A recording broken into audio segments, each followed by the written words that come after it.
Hey everybody, thanks for watching. My name is Brian Gonzalez. I'm the founder of Drones Unlimited and I'm a licensed Florida real estate agent.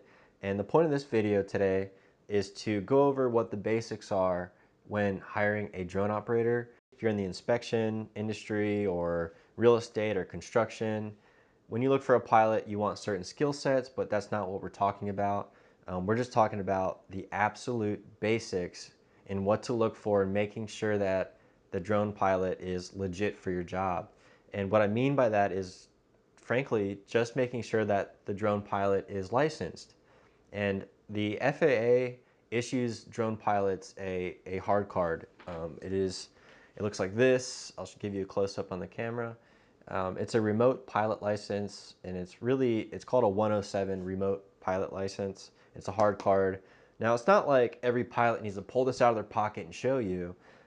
Even before you call them, you can simply look them up. And the FAA has made it easy. It's been on, I think this has been up since 2016. It's been up for a while. And this is called the FAA Airman Inquiry. And this is where you put in their first and last name, and it will tell you who is licensed under that name, and it'll tell you when they got their license, if they have their remote pilot license. And obviously that is 100% necessary if you're doing this for your business. The reason that you want someone to be licensed is to cover yourself, because the FAA looks at drones as small aircraft. The FAA looks at the drone pilot as a pilot. So we have a pilot and an aircraft that is operating around the airspace. And if you hire a non-licensed pilot flying an unregistered drone for a commercial operation, then if that drone were to hurt somebody, if that drone falls out of the sky and hits a roof, if that drone catches on fire and burns a forest down or burns a house down, that's going to fall on you for hiring that person, bringing them to the location likely, and then letting them do that. And that's not what you want whatsoever. You will make headline news. I guess what you need to understand is the drone itself might be like 6 pounds, and obviously they vary anywhere up to 55 pounds. That's what we're allowed to fly, is up to 55 pounds. What's in 99.9% of drones are these Lipo batteries, the same thing that your cell phone has, except there's a lot more of it. And these batteries, if you know a thing or two about these Lipo batteries, you may have seen videos of them burning holes out of people's pockets and catching on fire, burning their legs violently. Those are just from cell phone batteries. This is easily 5 to 10 cell phone batteries right here that operates this little 6-pound drone. If your drone crashes on a roof and this thing gets damaged or punctured or any which way decides to explode, it's not necessarily an explosion. It just looks like a flare, and it'll burn exactly like a flare. And the rule of thumb when a flare is burning is to let it burn until it goes out, and do not inhale the fumes that come from it. They're poisonous.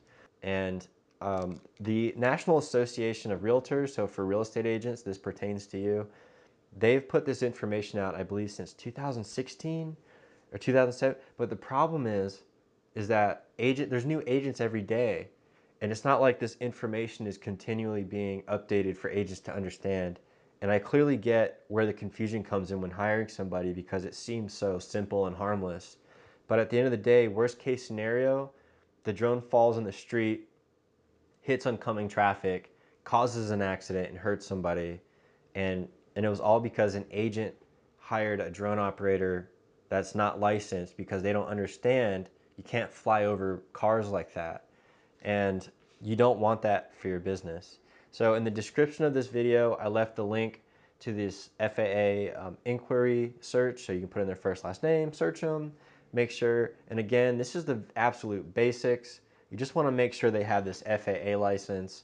And another thing about this, you should know about this license, is that it expires every 2 years.